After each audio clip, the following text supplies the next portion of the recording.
vous propose de poursuivre notre après-midi avec la table ronde de clôture. Eh bien, comme vous le savez, la thématique est le rôle du mouvement coopératif pour positiver ces grandes transitions sociétales.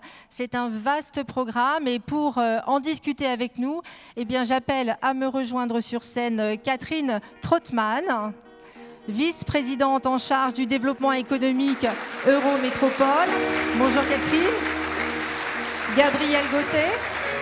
Gabrielle, vous êtes directrice des investissements du développement local à la Caisse des dépôts. Jacques Landriot. Jacques Landriot, qu'on ne présente plus, qui va venir un petit peu avec nous.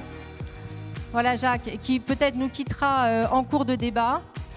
Jean-Louis Bancel, président du Crédit Coopératif et COP.fr. Dirk Lenoff, président coopératif Europe. Et Anne-Cécile Doquès du réseau des jeunes coopérateurs. Voilà. Anne-Cécile qui arrive. Vous vous installez comme vous le souhaitez. Comme vous êtes à l'aise. Voilà, Anne-Cécile Doquès. Voilà. Alors, et puis évidemment, nous aurons en clôture de cette table ronde Martine Pinville, donc comme vous le savez, secrétaire d'État à la consommation, l'artisanat et l'économie sociale et solidaire, qui nous rejoindra. Alors, je vous propose de déployer cette table ronde en 3 temps. D'abord, voir un petit peu finalement les bonnes pratiques sur le terrain, les bonnes pratiques coopératives qui montrent finalement que le mouvement, la contribution, l'apport des coopératives dans les grandes transitions sociétales est déjà là. Il est déjà là, il se manifeste de multiples façons et nous allons le découvrir dans un instant. Et puis ensuite, on va se demander comment on consolide ces bonnes pratiques, comment on les aide à changer d'échelle, parce que c'est important. Là encore, il y a des choses qui se font, qui sont déjà à l'œuvre, donc c'est encourageant. Et puis, on ouvrira vers la perspective, quel est le mouvement, comment peut-on aller encore plus loin dans toutes ces solutions pour une économie plus responsable, puisque c'est bien ça qui nous anime aujourd'hui. Alors, eh bien, écoutez, pour démarrer, pour ouvrir le bal, eh bien, Jacques, je vais vous donner la parole pour nous raconter un petit peu ce que vous avez vu, ce que vous avez fait, surtout en termes de bonnes pratiques. Très bien, merci. Oui, vous excusez si j'ai à quitter la table ronde, mais enfin bon, je suis obligé quand même d'aller accueillir le ministre. Alors, bon, moi je voulais parler, alors je m'arrête à fin 2014, hein, parce qu'après c'est Catherine qui prend le relais sur le groupe Up, mais je pense qu'il y a des choses intéressantes à dire sur la manière dont on a pu passer ces transitions qui ont été quand même assez importantes. Pourquoi? Parce que l'idée, c'est de dire comment peut-on faire pour conserver toujours l'esprit coopératif qui nous anime depuis le début. Quand vous passez de 200 personnes en 91 à, je crois, fin 2016 et début 2017, ils vont être 3300. Donc comment fait-on pour arriver à passer ce cap et sans perdre un peu l'esprit coopératif qui anime le groupe? Alors c'est assez difficile. Et aussi la question fatidique qu'on me pose toujours, peut-on garder les valeurs coopératives quand vous êtes plus important? Ah bah oui, c'est vrai, on se l'est tous posé et quelquefois, d'ailleurs, on se dit, est-ce qu'on l'a bien fait? Est-ce qu'on fait bien de faire de la croissance? Alors moi je crois que oui, mais bon, parce que j'ai dit ce matin, mais ça n'empêche qu'il faut se poser ces questions et comment on va arriver finalement à faire cette croissance avec nos valeurs coopératives. Alors, et puis comment peut-on aussi reprendre des entreprises, parce que par le rachat d'entreprises, et puis les intégrer dans notre système coopératif? Pas facile ça. Hein, parce que vous reprenez des entreprises, enfin j'en ai fait quand même des reprises quelques-unes. Première chose, d'abord, quand vous présentez le groupe, ils comprennent strictement rien à l'esprit coopératif. Hein. Vous dites la maison mère, c'est une SCOP, vous expliquez la SCOP. Ouais, c'est trop beau pour être vrai. Déjà, premier cas.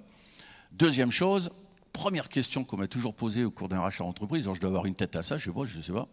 Ils m'ont dit, combien de personnes vous allez licencier? Parce qu'on avait racheté des entreprises qui étaient assez loin du siège.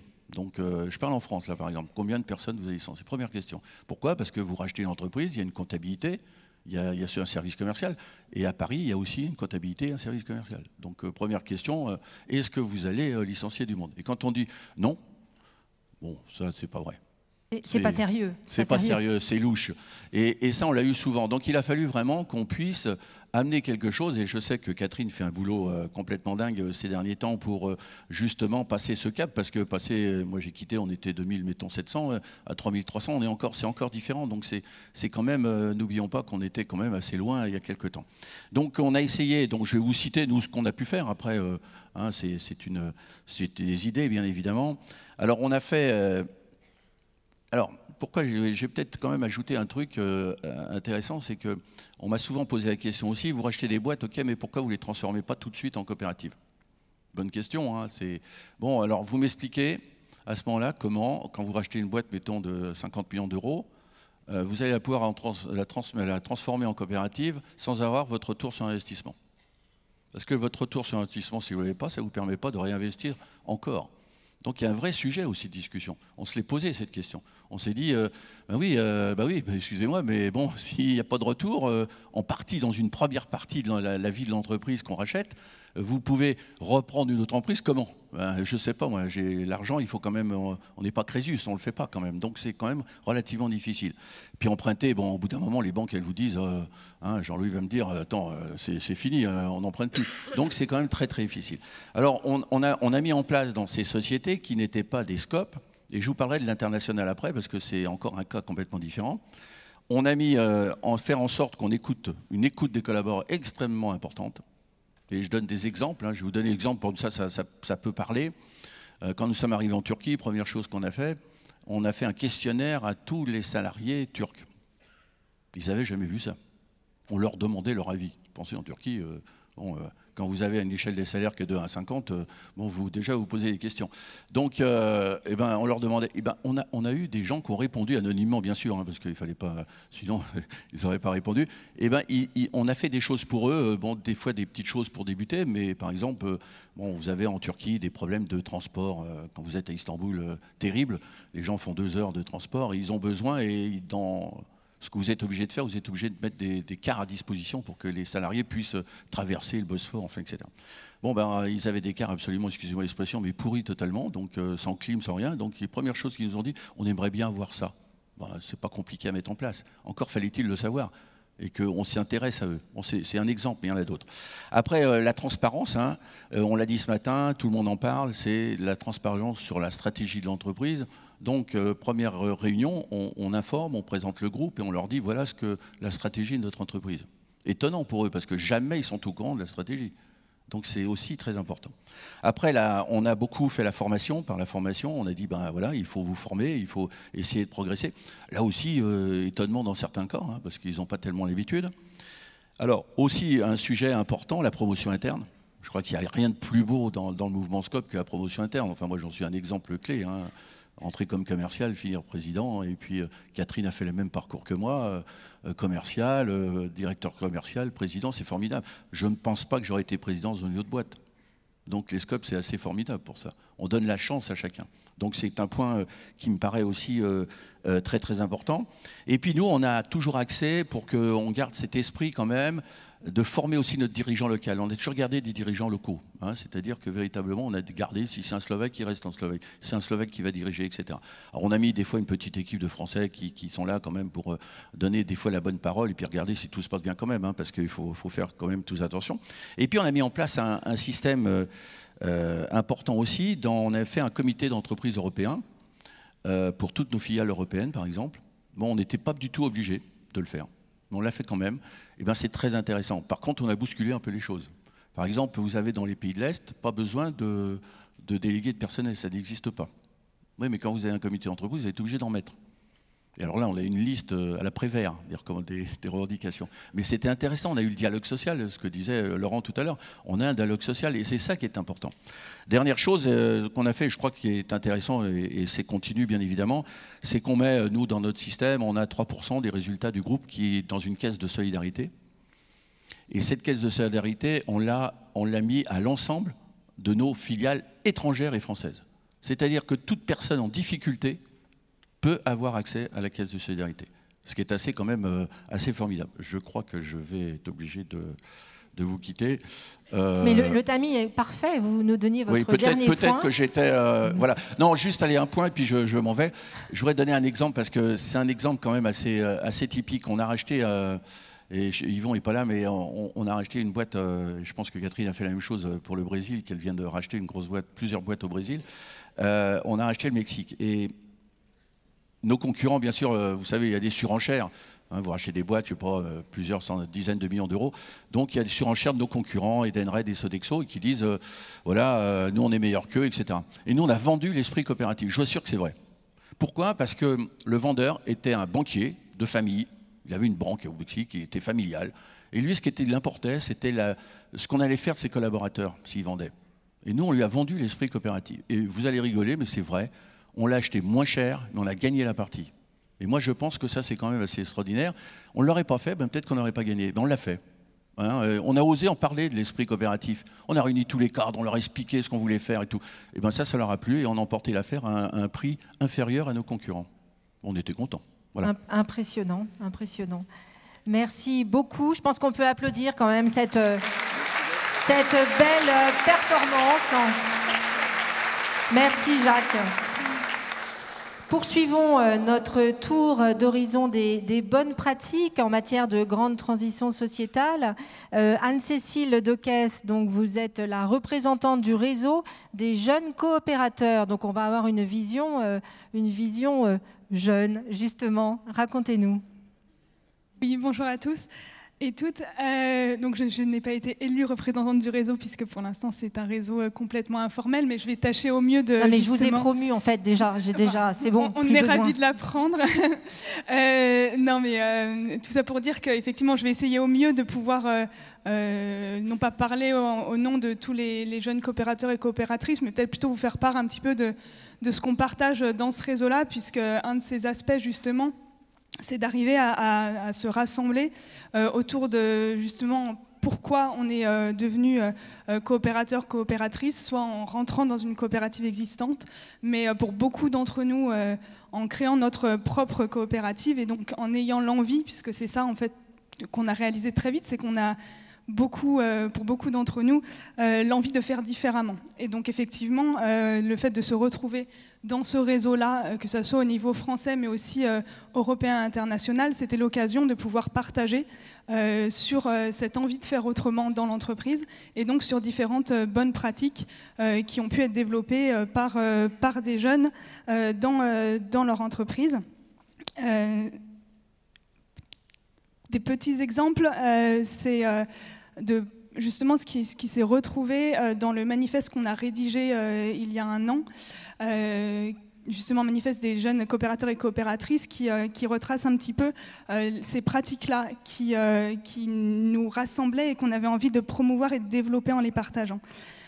Tout d'abord, c'est la question de notre mode d'organisation. Donc, on se retrouve entre coopérateurs, coopératrices, donc on partage forcément un mode de fonctionnement démocratique qui est fixé par nos statuts, mais ce qui a émergé aussi dans nos échanges, c'est qu'on fonctionnait tous, on avait tous et toutes envie de fonctionner au-delà des statuts de façon beaucoup plus horizontale avec des modes d'organisation et de participation de toutes les parties prenantes de nos entreprises qui soient plus horizontaux, plus participatifs et dans une forme de démocratie plus directe. Et donc on a beaucoup échangé sur des choses très concrètes, des façons d'organiser nos réunions, des façons d'animer des temps d'échange, de décision, d'assemblée générale. Ça peut paraître anodin et très micro, mais en fait c'est ce qui nous a permis, chacun et chacune dans le réseau, mais aussi dans nos coopératives, de faire émerger des nouvelles idées, de faire émerger des nouvelles personnes qui sinon ne trouvaient pas forcément leur place. Donc c'est quelque chose qui nous paraissait extrêmement important. Aussi la question de quels outils on utilise. On a eu beaucoup d'échanges et de réflexions autour de la question des outils libres. Puisque là aussi, on était tous à des stades très différents. Certains ne les utilisaient pas du tout. On avait même eu des débats sur le vrai enjeu de transition sociale pour le coup qu'il représente, mais c'est quelque chose où on a pu beaucoup échanger sur justement comment on s'organise, quels moyens de communication entre nous aussi on peut utiliser, et quels outils nos entreprises veulent sur quels outils nos entreprises veulent s'appuyer qui justement leur permettent d'être ouvertes, inclusives et aussi dans une démarche d'autonomie. Peut-être une autre façon aussi de vous parler du réseau et de ses pratiques, ça a été de justement savoir ce que nous, en tant que jeunes, on voulait apporter au mouvement coopératif. Et justement, ça fait le lien avec la thématique de cette table ronde, puisqu'en fait, en se rassemblant, pour tout vous dire, alors les choses ont beaucoup évolué, en tout cas, elle commence à évoluer. Mais si on s'est mis dans une dynamique de réseau, c'est surtout parce qu'on avait l'impression qu'on ne trouvait pas vraiment notre place, en tout cas qu'on n'était pas forcément très bien représentés dans nos fédérations, qu'elles soient nos fédérations de coopératives, sectorielles, et ça à tous les niveaux, locaux, nationaux, internationaux. Donc c'est ce qui nous a rassemblés au départ. Et puis au-delà de ça, en fait, en discutant entre nous, on s'est rendu compte qu'on était un petit peu tous là pour les mêmes raisons, et que ça pouvait être des raisons qui étaient un petit peu différentes de celles de nos aînés, entre guillemets, qui était une réelle envie de faire les choses différemment, de travailler différemment, de construire des entreprises différentes. Ça s'exprime très différemment selon les gens. Pour certains, ça reste l'idée de juste ne pas avoir de patron. Pour d'autres, ça va être plus sur la façon de travailler, d'avoir moins de contraintes. Pour d'autres, ça va être plutôt que de choisir justement le mode de l'auto-entrepreneuriat dont on parlait, de le faire dans une CE. Mais en tout cas, il y a vraiment cette envie de sortir d'un système social et d'un rapport au travail qui ne nous correspond plus et qui, pour nous, en tant que coopérateurs et coopératrices, a trouvé un débouché dans les coopératives. Et donc, ce qui m'amène à dire qu'une de nos envies, et ce qu'on voudrait apporter au mouvement justement, c'est de lui apporter des idées, de lui apporter une énergie pour qu'il puisse s'adresser aux jeunes générations, parce qu'on a en tout cas vraiment l'impression, on ne peut jamais parler au nom des gens, mais que pour le coup, les jeunes dans leur ensemble partagent cette envie-là que nous on a eue et qui nous a fait venir au mode coopératif. Et donc on a une vraie réponse à apporter en tant que mouvement à ces jeunes qui veulent échapper à la précarité, qui veulent trouver une nouvelle façon d'agir ensemble. Merci, merci Anne-Cécile Dauquès.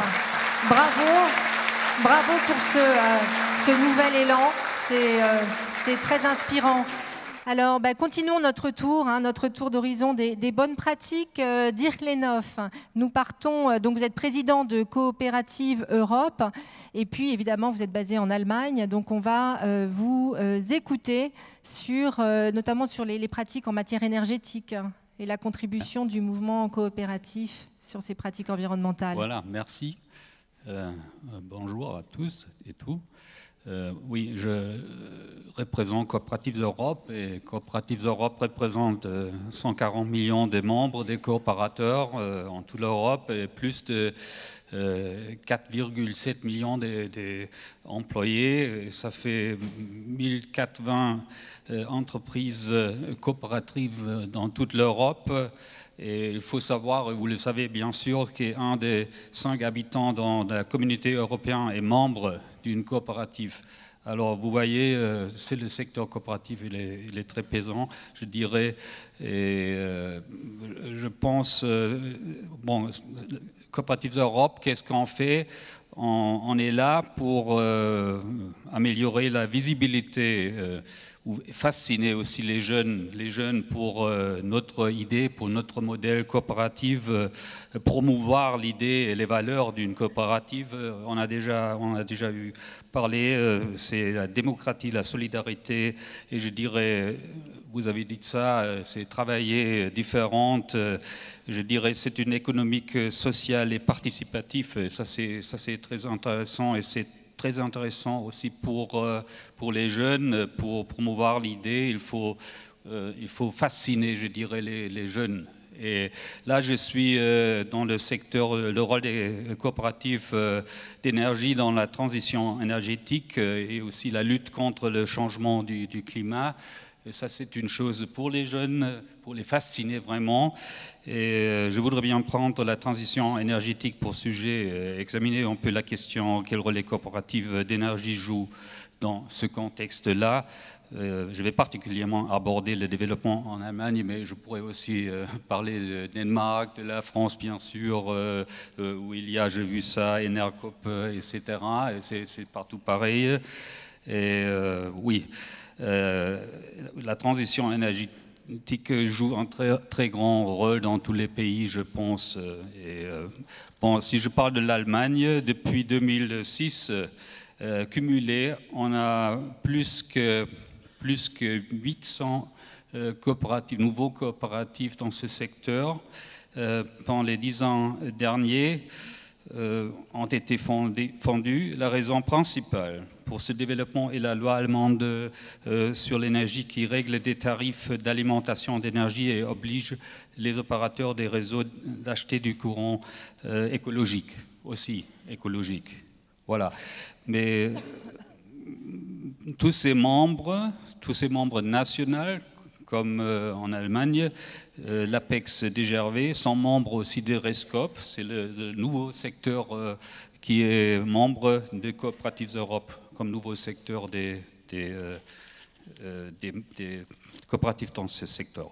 Le modèle économique et social des coopératives d'énergie produisent du courant, par exemple, par des installations photovoltaïques et des éoliennes et alimentent ce courant dans le réseau.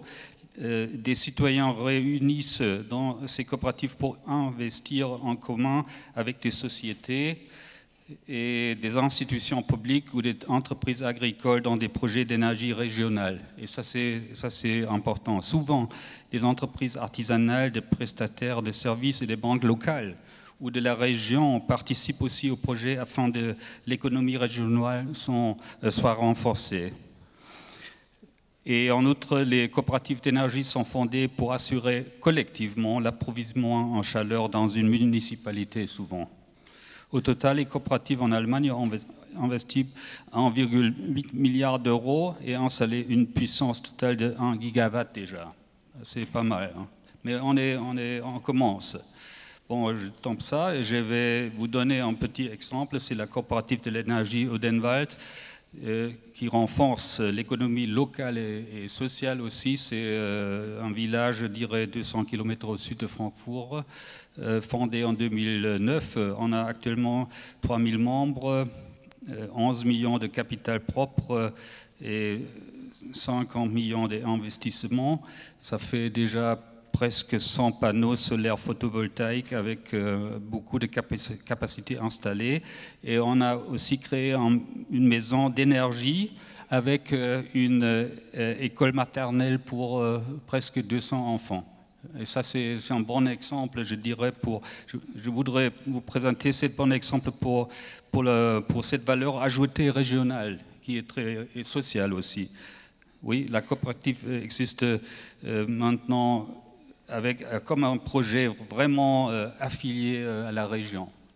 Merci, Dirk Lenoff pour cette présentation. Il est évident que le sujet est très vaste, que l'on pourrait y passer beaucoup de temps, mais en tout cas, vous avez été extrêmement synthétique et nous vous en remercions. Alors, on a vu donc 3 témoignages différents en France, en Europe, dans le monde, des pratiques différentes, sociétales, environnementales. Ce qui est important aujourd'hui, c'est déjà qu'elles existent évidemment, mais comment on change l'échelle de ces pratiques, comment on va plus loin, comment on consolide tout l'écosystème pour accompagner justement toutes ces solutions qui sont déjà existantes. Évidemment, il y a le nerf de la guerre, le financement. On va commencer donc par vous, Gabrielle Gauthier. Donc je le rappelle, vous êtes directrice des investissements du développement local à la Caisse des dépôts. Quelle est votre analyse? Comment on consolide finalement tout cet écosystème, Gabrielle? Merci de nous donner l'occasion de vous éclairer un petit peu sur le pourquoi de la Caisse dans l'économie sociale et solidaire et le comment. Pourquoi? Alors la Caisse est un partenaire historique du mouvement coopératif. Je crois qu'il est presque, nous partageons l'apanage d'être presque bicentenaire. Je crois que les premières coopératives marchandes datent de 1844. Alors nous, on date de 1816, pas tout à fait, mais voilà. Donc on est tous les deux des vieilles institutions qui cherchons à nous moderniser. Et la Caisse est en accompagnement des transitions de ce pays, transition numérique, énergétique, territoriale, et démographique et sociétale. Et le mouvement de l'économie sociale et solidaire, en particulier ce que font les SIC et les SCOP, est au cœur de cette démarche. Et donc les SCOP et les SIC sont particulièrement exemplaires parce qu'elles allient à la fois un impératif classique de profitabilité pour être durable. Il faut, on l'a dit quand même, un impératif économique, mais avec des principes de gouvernance démocratique et de répartition des résultats qui concourent en fait à la résilience du modèle que l'on connaît. Ce qu'on sait peut-être moins bien, c'est que le taux de survie à 3 ans des entreprises créées en SCOP est de 82% au-dessus de la moyenne nationale. Et 66% sont encore en survie à 5 ans, alors que c'est que 50% pour les entreprises lambda. Voilà. Donc je pense que le modèle est résilient et c'est à noter dans une période économique qui est particulièrement tendue. Et c'est un secteur dynamique. Il se crée plus d'entreprises, une progression de 6% en 2015 de création des SCOP et des SIC, alors que plus soutenu que celui de la moyenne des entreprises françaises, c'est 4% dans la même période. Voilà. Donc c'est un secteur dynamique, c'est un secteur qui balaye et qui transcende énormément de secteurs économiques. Il est très vaste, dont des secteurs, évidemment le secteur des services, les bâtiments, des secteurs de pointe, le secteur de l'industrie. On a des SCOP exemplaires comme Acom qui sont à la pointe de la technologie.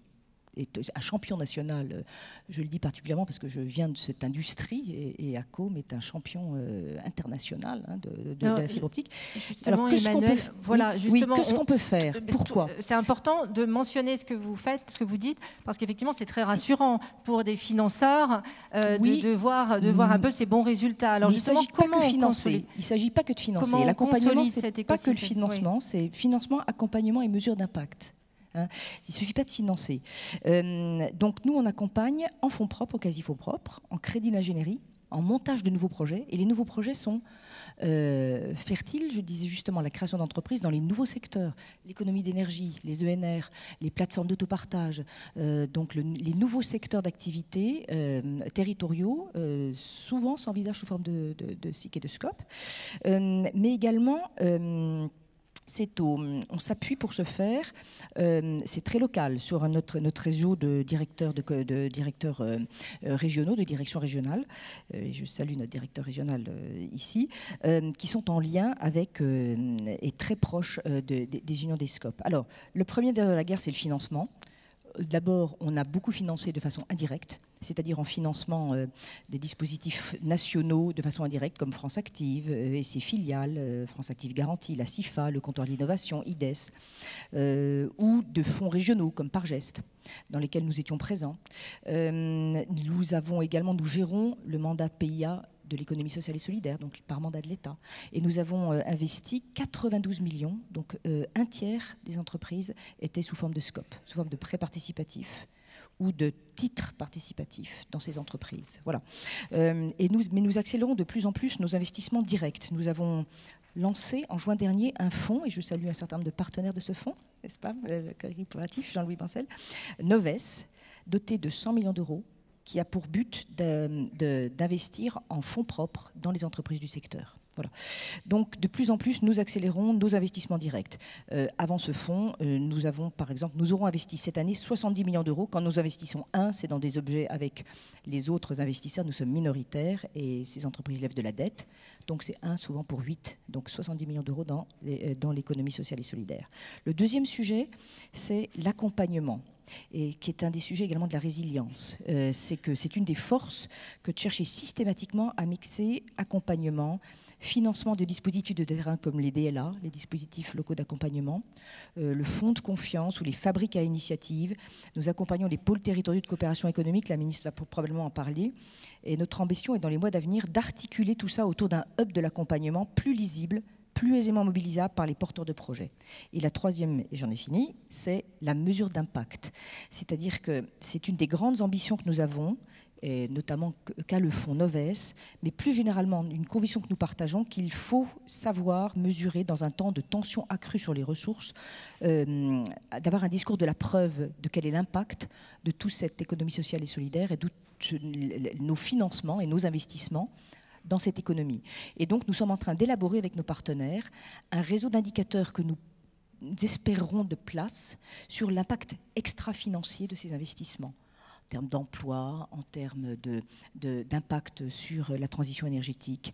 Et là aussi, les inputs sont nombreux et il convient de les organiser, de faire partager les bonnes pratiques. Nous essayons également, et je pense que les SIC et les SCOP en seront bénéficiaires, de faire émerger ce qu'on appelle les investissements à impact social. Donc nous avons un lab à impact social et un certain nombre de projets qui vont naître, j'espère, dans les jours et dans les semaines à venir. Voilà quelques innovations de ce secteur qui est riche et très varié, que nous comptons accompagner dans sa mutation et sa modernisation. Merci Emmanuel Gauthier. Effectivement, cette question de la mesure d'impact, notamment la mesure d'impact social, est une question qui prend de l'ampleur et effectivement, vous êtes sans doute parmi les pionniers sur cette question. Ça va concerner de plus en plus d'entreprises puisque c'est le langage de la preuve, comme vous le disiez. Alors poursuivons notre partie sur la consolidation de l'écosystème. Donc on l'a vu, le financement, l'accompagnement, la mesure d'impact. Catherine Trottmann, donc faut-il le rappeler, c'est sans doute non nécessaire, mais vous êtes vice-présidente en charge du développement économique à Eurométropole. Quelle est votre analyse, votre regard pour que l'on puisse consolider cet écosystème finalement ? Merci pour cette question qui pose la question d'un plan d'action quasiment. Mais permettez-moi de commencer par une sorte d'expression un peu comme un cri du cœur. J'en ai ras-le-bol de l'ubérisation et qu'on qualifie l'ubérisation d'économie du partage. Vous êtes là pour dire le contraire. L'économie du partage, c'est un projet qu'on partage, des valeurs, des convictions, et c'est aussi une démocratie dans le travail dans l'entreprise et le respect de ceux qui travaillent dans cette entreprise. Ce n'est pas un déplacement du risque, ce n'est pas une délocalisation des profits, c'est un territoire qui se mobilise à partir de ses compétences et d'une liberté qui est exercée, celle du choix de pouvoir traduire une conviction dans un projet partagé. Et ça, pour moi, c'est extrêmement important. Et pourquoi l'économie sociale et solidaire est si importante sur notre territoire ? C'est une tradition, ça fait longtemps qu'on y milite, qu'on suit des projets, qu'on a la possibilité de démontrer que l'économie sociale et solidaire ouvre des champs possibles. Mais notre objectif, ça a été de dire qu'il faut absolument sortir de la non-visibilité. La visibilité est extrêmement importante quand on est en crise économique et qu'on doit restaurer de la confiance. Et là, c'est possible aussi de le faire lorsque l'objectif, c'est de renforcer le territoire, de restaurer donc cette confiance et d'innover. Et la question, ça a été pour nous de sortir l'économie sociale d'une économie de la réparation pour en faire, au fond, un secteur à part entière de l'économie et de ne pas la traiter, au fond, comme un secteur secondaire ou strictement réservé au social. Il n'y a aucun secteur qui ne puisse concerner les SCOP. Et ça, je pense que c'est extrêmement important. La possibilité de traduire cet aspect démocratique, c'est bien sûr la mise en place d'un conseil de l'économie sociale et solidaire sur le plan strasbourgeois, où nous partageons avec en particulier la Chambre régionale de l'économie sociale et solidaire et les acteurs, les décisions qui peuvent être prises par les élus dans leurs différentes responsabilités. Je salue ici Jeanne Barzéguian, qui est ici devant, voilà, Jeanne, qui est ma collègue, qui a une délégation à l'Eurométropole sur l'économie sociale et solidaire. Alors, d'abord, c'est aussi une expérience, parce que considérer ce secteur non pas comme une économie de réparation, c'est lui donner toute sa place et toute sa chance dans l'innovation sociale. Et je peux témoigner ici que pendant mes années au Parlement européen, ça n'a pas été simple de faire comprendre à la Commission européenne que l'innovation n'était pas seulement technologique, qu'elle n'était pas uniquement numérique ou électronique, qu'elle ne pouvait pas se faire uniquement dans les services ou dans l'activité industrielle classique, mais qu'elle se faisait aussi grâce et à partir du secteur de l'économie sociale et solidaire. Et la deuxième bataille, ça a été de dire qu'il fallait éviter de tout confondre, c'est-à-dire de regarder l'activité portée par les SCOP, portée par les mutuelles, portée par ce secteur, comme des activités purement concurrentielles, parce que le choix n'est pas celui-là, parce qu'une économie où on choisit une manière différente de partager les profits, lorsque ces profits reviennent ou à l'activité ou sont équitablement partagés, on n'est pas dans une pure et simple économie de la concurrence. Ce qui ne veut pas dire qu'on évite ce que Laurent Berger appelait la performance. Il a dit la performance sociale. J'étais très sensible à ça. Parce que je suis convaincu, et ce ne serait pas démontré comme ça l'est aujourd'hui, que l'économie sociale et solidaire, par la façon dont les salariés sont impliqués dans l'activité, démontre une plus grande efficacité. Aujourd'hui, on l'a dit, c'est vrai pour nous, ce secteur est en croissance et il croît plus vite que l'économie traditionnelle. Et pour vous dire ce qu'il représente, lorsque nous avons invité, au-delà du Conseil qui nous a permis d'avoir 40 recommandations, mais que nous avons invité le Conseil régional de l'économie sociale et solidaire à être comme la Chambre de commerce et à égalité dans notre comité stratégique de notre feuille de route économique, eh bien c'est parce qu'en 2014, je vous donne juste quelques chiffres, on compte 275 coopératives pour 4 400 salariés, 1 650 associations, pour 19 000 salariés, près de 60 mutuelles pour 1 200 salariés, à quoi vient s'ajouter aussi une quarantaine de fondations pour 2 800 salariés. Nous avons, rien que sur le territoire strasbourgeois, 150 coopératives qui pèsent plus que 3 000 emplois. Si je compare avec la plus grande zone d'activité économique de notre territoire, qui est le port autonome de Strasbourg, c'est 320 entreprises, c'est 13 000 emplois. C'est vous dire combien pèse le secteur de l'activité sociale et solidaire.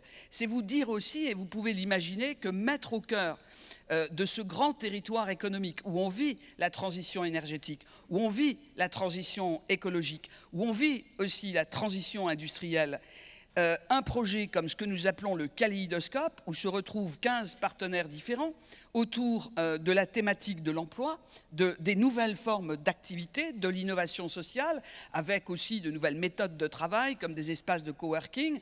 Au cœur donc de cette zone d'activité, c'est en même temps se rendre compte qu'on est dans un phénomène de confrontation culturelle et que dans toute transition, qu'il s'agisse d'un plan social dans une entreprise, qu'il s'agisse d'une reprise d'activité ou qu'il s'agisse de la vie dans la cité, arriver à accepter ou à réussir un projet de création d'activité, reprendre une entreprise, c'est assez compliqué. Mais en même temps, penser autrement la vie dans l'entreprise, c'est une évolution culturelle dont nous avons choisi qu'elle passe par l'expérience, c'est-à-dire par un projet de mutualisation d'écologie industrielle. Aujourd'hui, nous avons plus de 22 entreprises, 23, 24, je pense qu'on va retourner à 25, qui ont décidé de mutualiser leur achat d'énergie, de mutualiser leur rapport aux déchets, valorisation des déchets, papier, carton, etc. Jeanne, que j'évoquais, est chargée de la valorisation des déchets qui sont d'ordre ménager. Et je pense, chers amis, mesdames et messieurs, que nous allons avoir aussi de l'investissement privé dans des projets qui pourront être de caractère coopératif. Et ça, je m'en réjouis parce qu'il faut gagner la bataille culturelle, parce que cette bataille culturelle est aussi une bataille économique. Je le disais, création d'emplois, mais en même temps aussi sur le chiffre d'affaires. Eh bien, si on regarde, c'est pas un petit nain, 280 millions d'euros de chiffre d'affaires des SCOP, rien que pour les SCOP, pour un résultat net de 9 millions d'euros et des fonds propres pour 110 millions d'euros. Sur un territoire, l'économie sociale et solidaire est l'un des piliers. C'est l'un des piliers et c'est l'une des locomotives de l'entraînement. Et pourquoi? Parce que quand vous avez des gens satisfaits de mener leur projet et qui sont plus heureux au travail, même si on le voit souvent quand un projet démarre, bon, les salaires ne sont pas forcément très, très élevés, mais la démonstration et la solidarité est là pour montrer que dans le travail, il n'y a pas que le salaire, il n'y a pas que la rémunération, même si elle est essentielle. Il y a aussi le contexte, il y a aussi le respect, il y a la participation, la décision, il y a la possibilité de porter ensemble un projet. Et ça s'appelle quoi? Ça s'appelle créer de la confiance. Et dans un territoire comme le nôtre, en pleine période de crise, où nous avons été percutés de plein fouet par des risques de fermeture à plusieurs milliers d'emplois, comme General Motors, comme d'autres, la possibilité de montrer qu'il y avait aussi dans ce secteur cette génération de projets nouveaux et de modes de travail qui permettaient de restaurer la confiance, eh bien je dis ça, ça dépasse absolument tout ce qu'on peut espérer lorsqu'on veut consolider un territoire et lorsqu'on veut faire se rejoindre dans l'innovation des pratiques différentes. Aujourd'hui, et j'en suis heureuse, il y a un travail commun qui se fait entre Art en Réel, qui est une CAE dans le domaine artistique, qui a d'ailleurs accompagné la création de nouvelles CAE. Nous sommes dans des cycles, nous avons décidé d'être coopérateurs nous-mêmes, parce que d'abord on a proposé à ceux qui nous accompagnent dans le conseil de nous interroger sur nos pratiques administratives. Il n'y a pas que l'entreprise qu'il faut réinterroger. Laurent Berger disait il faut un peu de contre-pouvoir. Oui, il en faut, effectivement.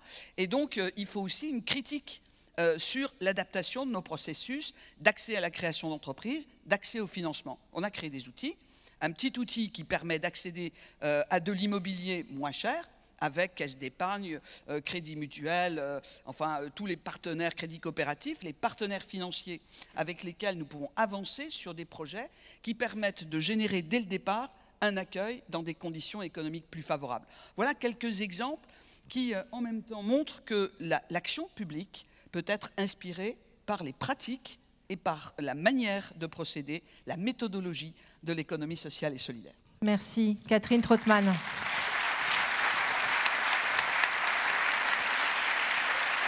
Et puis, on le voit en vous écoutant, les pratiques, les avancées se font en co-création, en coopération. Chacun détient, privé, public, associatif, chacun détient un morceau de la solution.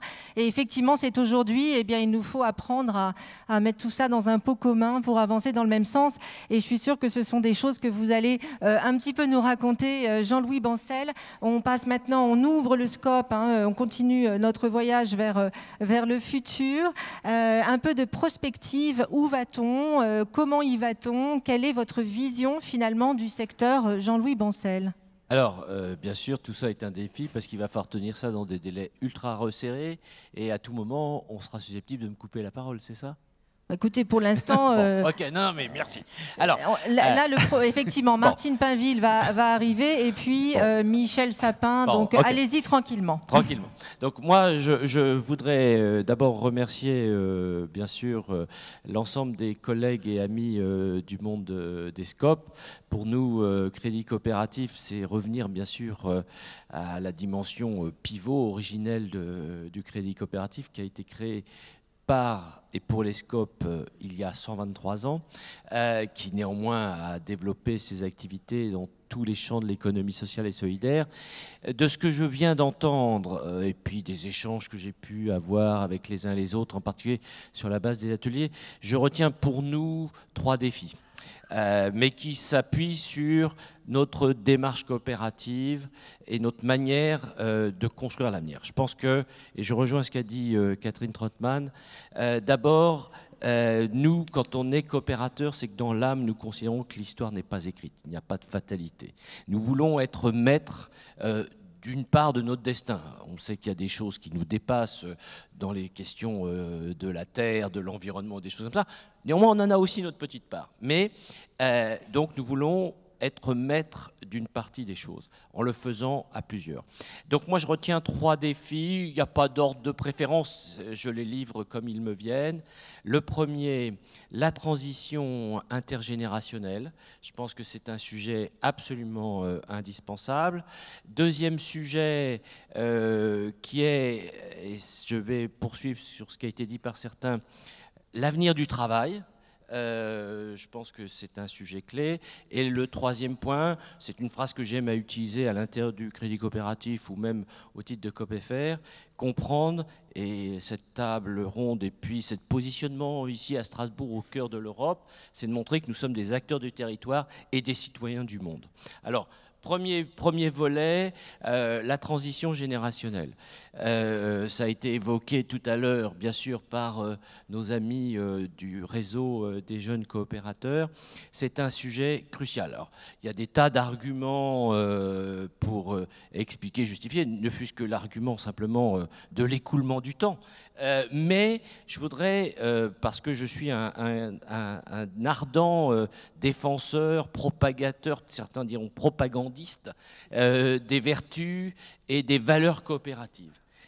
Faire le choix de la transition générationnelle, c'est garantir la vivacité dans l'action des valeurs coopératives. Alors, tout à l'heure, là, j'entendais, on nous traitait, je suis de cette génération et je l'assume, les aînés, et ça m'a rappelé, je le recherchais, tout de même, la très belle troisième strophe de la Marseillaise. Je vous rappelle, hein, nous entrerons dans la carrière quand tous nos aînés n'y seront plus, et nous y retrouverons leur poussière, et nous serons fiers de leur vertu.